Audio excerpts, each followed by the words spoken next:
Kamal, my idea of such a guru is one who is good at understanding, GU, but relatively useless, RU. I'm not going to try to square the circle, just going to speak from our national interest about where we are headed. And I don't know about you, but I feel threatened by China. A few years ago, I was in Singapore, and I had the privilege of meeting Lee Kuan Yew, who asked only one question. He asked, why is it that the rise of China threatens the world, and why is it that the rise of India does not threaten the world? As far as we are concerned, I think China is an ally of our enemy Pakistan. It has given it nuclear technology, and frankly, at this point, we need friends and allies, and we don't need to try to go it alone. And I feel scared that we are a friendless nation, as Varun very aptly put it. Back to Lee Kuan Yew's question. It's, I think, important to understand the fundamental difference between China and India in order to see how we can go forward. Essentially, China is a strong state and a weak society. India is a weak state and a strong society, and it has always been like this. The Chinese is defined by the state, the Indian is defined by society. And therefore, we have today a top-down success in the case of China and a bottom-up success in the case of India. China's history is a history of empires, and India's history is a history of competing kingdoms. In China, the emperor gave the law, and then he interpreted the law. In India, the law preceded the king, and the job of the king was to uphold dharma, and the interpretation of the dharma was by the Brahmin. So very early on, right from the first modern state in India, Magadha, you had created a separation of powers, a liberal separation of powers, but which weakened the state. So oppression in China came from the state. Oppression in India came from society. And the answer to that oppression was, of course, the Buddha, the spiritual entrepreneur who came around every few years in our country. Chinese are assimilators, Indians are accumulators. The same people who came to China, came from Central Asia as migrants, came also to India. In China, they got assimilated into one Han identity.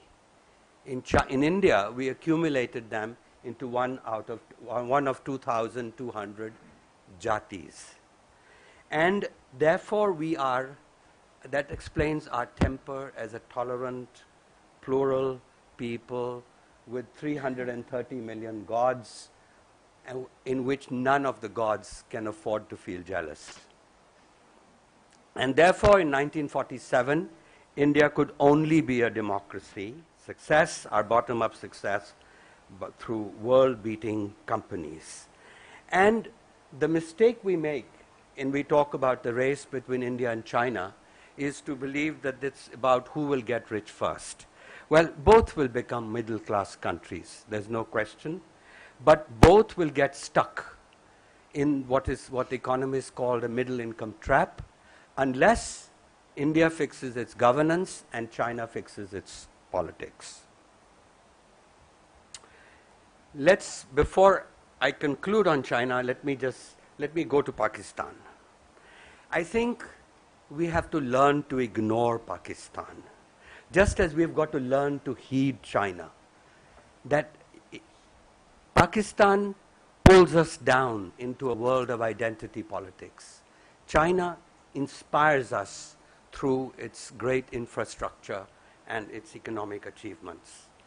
And therefore, I believe that basically our government has pursued, all the governments of the last 20 years have pursued a sensible policy towards China, cool, not getting worked up.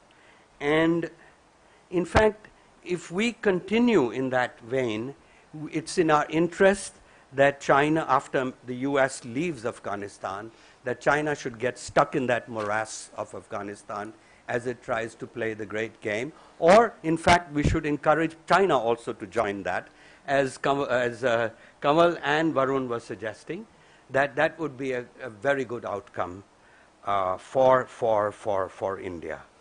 So therefore, what does this mean, ignoring Pakistan?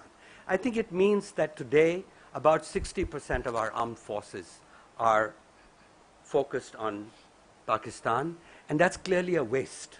When there's a nuclear deterrence between the two countries, there's been no war between the two countries since these countries became nuclear, since we fought 3 wars until 71. After that, there's been no war. I mean, I don't count Kargil as a war. And what we can say is that this is ridiculous. With that deterrence, for us to be wasting such a lot of our resources, we should pull those resources away from Pakistan, redeploy some towards China, but spend most of them in strengthening and making our Navy world class. We already have an advantage today. India's Navy is one of the top 3 navies in the world. And that is the future of the 21st century is going to be written in the Indian Ocean. And that's where our competitive advantage lies. And we should resist this temptation to get embroiled in any border discussions or skirmishes or anything of that kind with China. This today, what the media is all worked up about, that Radha was talking about, is actually a very trivial thing. And I'm very pleased that the government is regarding it in that way. And we should regard it in that way.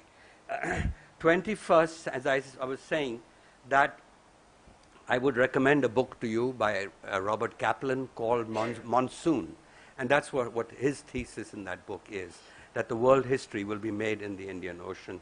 And our focus, our strategic focus should be to retain superiority. In fact, we should now take some of the burden of the United States away. The United States has been the country which has policed the Indian Ocean.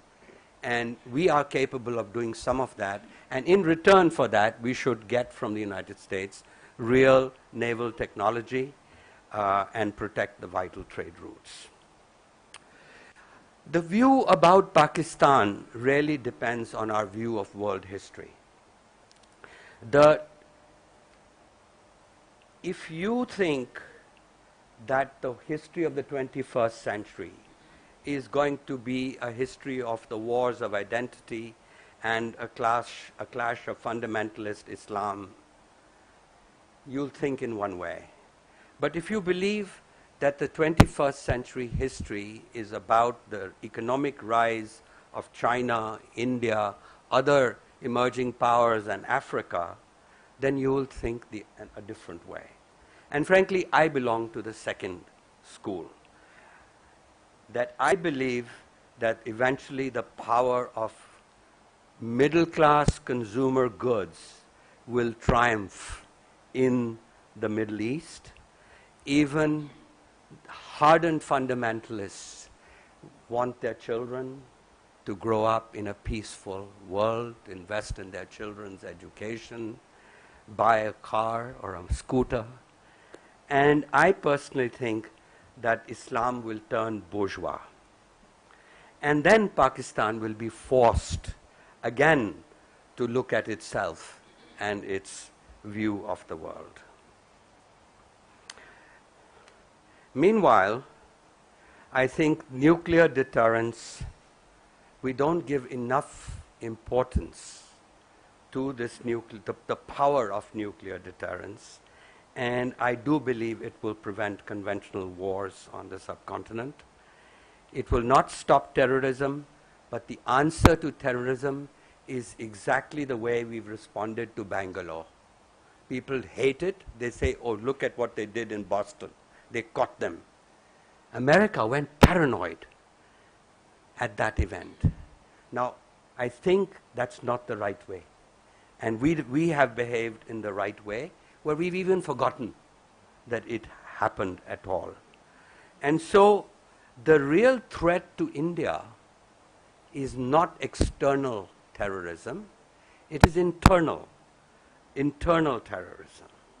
And therefore, it's very important to keep reassuring all our communities that we are together. History has its winners and its losers. And in the 20th century, there was no bigger loser than the Soviet Union. India, its ally in the Cold War, also ended on the losing side. Let us not pretend that our diplomacy achieved anything but defeat. True, we led the non-aligned movement, but what's the point of being the leader of a failed movement? Call me naive, but I think unworthy Pakistan did far better. Not only did it end up winning on the winning side of the Cold War, but it got the world to equate itself with Pakistan, with India. Let us not repeat that mistake. So, coming back in conclusion, yes, I feel threatened by China and by Pakistan, but I do not feel threatened by America. Japan and Europe are declining in the 21st century, and they're going to continue to decline largely as a result of demography.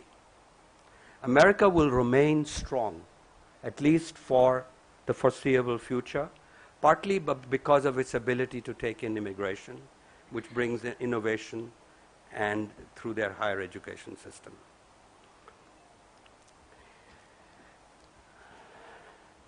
I think that we should not fear the American embrace.